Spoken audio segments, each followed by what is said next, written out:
दोस्तों नमस्कार। आप लोगों का महाकौशल क्लासेस मंडला के यूट्यूब प्लेटफॉर्म पर बहुत बहुत स्वागत है। आज जैसा कि हम जो पढ़ने वाले हैं वो रीजनिंग के कुछ महत्वपूर्ण प्रश्न पढ़ने वाले हैं जो कि रेलवे, एनटीपीसी, ठीक है, एमपी पुलिस, इसके अलावा अन्य राज्यों की जो भी भर्ती परीक्षाएं होंगी जहां पर रीजनिंग टॉपिक से क्वेश्चन आने वाले हैं उन क्वेश्चन के बारे में हम लोग पढ़ने वाले हैं। चलिए प्रश्न क्या है वो हम सबसे पहले देखते हैं। तो स्क्रीन पर पहला प्रश्न लगेगा, आप लोग देखेंगे, ठीक है। पहला प्रश्न देखेंगे तो प्रश्न लग चुका है। वैसे मैंने 10 प्रश्न का एक जो क्लास है वो अपलोड कर चुका है। आज जो हमारी सेकंड क्लास है यानी प्रश्न क्रमांक 11, ठीक है, प्रश्न क्रमांक 11 यहाँ से हम लोग स्टार्ट करने वाले हैं। तो ध्यान देंगे, प्रश्न क्रमांक 11 क्या कहता है। एक पंक्ति में मोहन पीछे से 7वां है जबकि सोहन आगे से 6वां, राम इन दोनों के बीच में खड़ा है, तो लड़कों की न्यूनतम संख्या क्या होगी। देखेंगे मोहन पीछे से 7वां है यानी यहाँ पर जो मोहन है वो 7वां नंबर में है, ठीक है, ये है मोहन, और सोहन जो है वो आगे से 6वां है और इन दोनों के बीच में राम बैठा है। तो यहाँ से ये जो 6वें नंबर पर है ये कौन है, सोहन है। अब देखेंगे मोहन और सोहन के बीचों बीच में यहाँ पर कौन बैठा हुआ है, राम। तो यहाँ पर न्यूनतम लड़कों की संख्या बतानी है। तो आप लोग देख पा रहे हैं 6 यहाँ से 6वें नंबर पर सोहन है, बीच में राम बैठा मतलब एक व्यक्ति, प्लस मोहन पीछे से 7वें नंबर में यानी 7 लोग इधर बैठे। तो 7 और 7 कितने हुए, 14 है, यानी टोटल न्यूनतम संख्या कितनी इस पंक्ति में, 14 लोग। तो आप लोगों को समझ में आ गया होगा कि यहाँ पर जो बैठने वाले लोग हैं इनकी संख्या कितनी है, 14 है, ठीक है। प्रश्न नंबर 12 की ओर बढ़ते हैं आगे। प्रश्न नंबर 12 को देखेंगे, प्रश्न क्रमांक 12। चलिए प्रश्न क्रमांक 12 में क्या लिखा हुआ है, स्क्रीन में लग चुका है प्रश्न। एक कारवां में 50 मुर्गियों के अतिरिक्त 45 बकरियां और 8 ऊँट हैं और कुछ उनके रखवाले हैं। यदि कारवां में कुल जितने सिर हैं उनसे 224 पैर अधिक हों तो बताइए कि रखवालों की संख्या कितनी होगी। बहुत ही सिंपल प्रश्न है, ठीक है। सिंपल प्रश्न क्या है, सबसे पहले हम कुल पैरों की संख्या निकाल लेंगे, ठीक है, कुल पैरों की संख्या। अब कुल पैरों की संख्या कैसे निकालेंगे, सिंपल है। फर्स्ट में क्या बोला है कि 50 मुर्गियां, यानी मुर्गी की पैर कितने होते हैं, 2, तो 50 × 2 प्लस इसके बाद क्या कहा गया, बकरियां। बकरियां कितनी, 45। बकरियां के कितने पैर होते हैं, 4, प्लस ऊँट कितने, 8, और ऊँट के पैर कितने होते हैं, 2 या 4, तो ऊँट के पैर होते हैं 4, बिल्कुल, प्लस रखवाले। रखवालों की संख्या क्या मालूम आप लोगों को, नहीं मालूम है, तो क्या करोगे, रखवाले यानी कोई व्यक्ति होगा, व्यक्ति मतलब मैन, इंग्लिश में क्या लिख देंगे, एम लिख देंगे, या इसे एक्स भी लिख सकते हैं, एक्स लिख दीजिए, ठीक है। अब कुल पैर आप जोड़ेंगे तो कितना होंगे, ये हो जाएगा 100 और ये हो जाएगा 180 यानी 200, 380 और 32 यानी 312 हो जाएगा, ठीक है। कितना हो जाएगा, 312 यानी 3x + 312, ये निकल के क्या आ गए, कुल पैर, ठीक है। इसी प्रकार हम क्या निकाल लेंगे, कुल सिरों की संख्या। कुल सिरों की संख्या अब देखेंगे, कुल सिर कितने हैं, 50 यानी 50 मुर्गी, 45 क्या है, बकरियां, 8 कितने, ऊँट, ठीक है।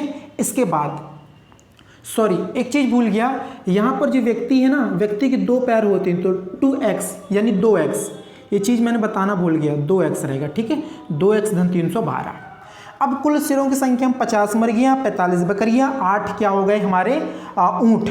इसके बाद व्यक्ति, तो व्यक्ति का एक ही सिर होता है, लेकिन मुझे नहीं मालूम कितने व्यक्ति हैं, तो x लिख दूंगा, एक का मल्टीप्लाई करेंगे x में तो x ही आएगा, ठीक है। अब हम सबको क्या कर देंगे, टोटल ऐड कर देंगे, तो कितना जाएगा, x प्लस कितना जाएगा, 103, जोड़ दीजिए, 50, 45 और 8, 103, यानी x प्लस कितना जाएगा, 103।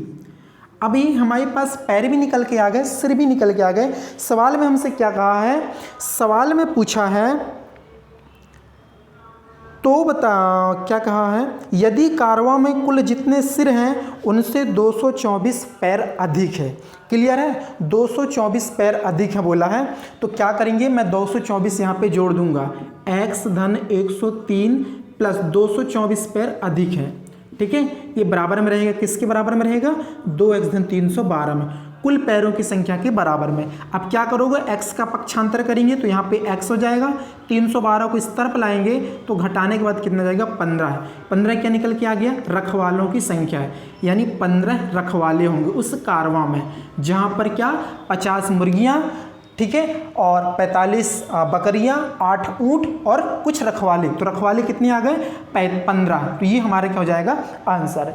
ठीक है दोस्तों, समझ में आया होगा तो लाइक कर दीजिएगा वीडियो को और शेयर भी कीजिएगा। हम अगला प्रश्न करेंगे। ठीक है, तो आंसर क्या आ गया, सभी लोग को समझ में आया, ऑप्शन नंबर डी 15। प्रश्न क्रमांक अब हम लोग हल करने वाले हैं 13। ठीक है, प्रश्न 13 में क्या लिखा है, श्री और श्रीमती गोपाल के 3 पुत्रियां हैं, प्रत्येक पुत्री का एक भाई भी है, तो परिवार में कुल कितने सदस्य हैं। ठीक है, सिंपल है। तो देखिए क्या लिखा है, सबसे पहले श्री और श्रीमती। तो देखिए 2 लोग तो यही हो चुके हैं, श्री और श्रीमती। ठीक है, श्रीमती और श्रीमान जी 2 हो गए, इनकी 3 पुत्रियां हैं, तो ये हो गए 3 पुत्रियां। ठीक है, 3 पुत्रियां हैं, प्रत्येक पुत्री का एक भाई भी है। ठीक है, तीनों पुत्रियां के कितने हैं, 3, प्रत्येक पुत्रियां का एक भाई है, तो परिवार में कुल कितने सदस्य, तो एक भाई भी जोड़ देंगे। ठीक है, कितने हो जाएंगे, 3 और 1 4 5 6, टोटल कितने सदस्य उस परिवार में, 6 सदस्य। तो ये मेरा क्या हो जाएगा, आंसर हो जाएगा। क्लियर है सभी को, पति पत्नी, 3 उसकी पुत्रियां और उसका एक भाई। चलिए आगे हम बढ़ते हैं प्रश्न नंबर 14 की ओर। प्रश्न नंबर 14 देखेंगे, सभी लोग क्या लिखा हुआ है, समयपाल ने श्री चोपड़ा को बताया, मेरठ के लिए बस हर आधे घंटे बाद जाती है, पिछली बस अभी 5 मिनट पहले गई है, अगली बस 2:20 जाएगी। समयपाल ने श्रीमान या श्री चोपड़ा को यह सूचना लगभग किस समय दी। बहुत ही सिंपल प्रश्न है दोस्तों, बस कितने मिनट में जाती है, प्रत्येक 30 मिनट में, अगली बस कब जा रही है, 2:20 में। क्लियर है सभी लोगों को। तो अब देखेंगे हर आधे घंटे में जाती है, तो मैं आधा घंटा घटा दूंगा, तो पिछली जो बस है वो निकल जाएगी। ठीक है, पिछली बस, अब देखेंगे पिछली बस का समय क्या निकल के जाएगा, 1:50। क्या निकल के आ गया, 1:50। ये पिछली बस है। ठीक है, और जब वो समयपाल को सूचना दे रहा था तो क्या कह रहा था कि पिछली बस अभी 5 मिनट पहले गई है। 5 मिनट पहले गई मतलब चर्चा कब कर रहा होगा वो, 5 मिनट और जोड़ दी इसमें, यानी 1:55 में। तभी तो उसने कहा कि पिछली बस 5 मिनट पहले चली गई, मतलब 1:50 में चली गई, मतलब वो जानकारी कब दे रहा है, 1:55 में। तो मुझे बताइए ये जो चोपड़ा जी हैं वो समयपाल को जानकारी कब दे रहे हैं, 1:55 में। क्या यह सवाल किसी को समझ में नहीं आया तो मुझे कमेंट करके बताएंगे। बहुत ही सिंपल है, कोई घबराने की जरूरत नहीं है। इतनी सिंपल क्वेश्चन को तो हम 2 सेकंड में उड़ाएंगे, 2 सेकंड में। ठीक है, चलिए आगे बढ़ते हैं। प्रश्न क्रमांक 15। प्रश्न 15 देखेंगे सभी लोग। x को 1, ठीक है, x को क्या लिखा गया, 1, z को 2, m को 3, ठीक है, p को 4, l को 5, s को क्या दिया 6, g को 7, n को 8, h को 9। ये कूट किया गया। ठीक है, ये हमने रीजनिंग में पढ़ा है, कूट लेखन वाला टॉपिक। तो इस प्रकार से कूट किया है और पूछा सवाल में कि 9, 3, 4, 6, 4 को क्या लिखा जाएगा। सिंपल है, 9 किसके लिए, h के लिए, तो इसका मतलब क्या हो जाएगा h।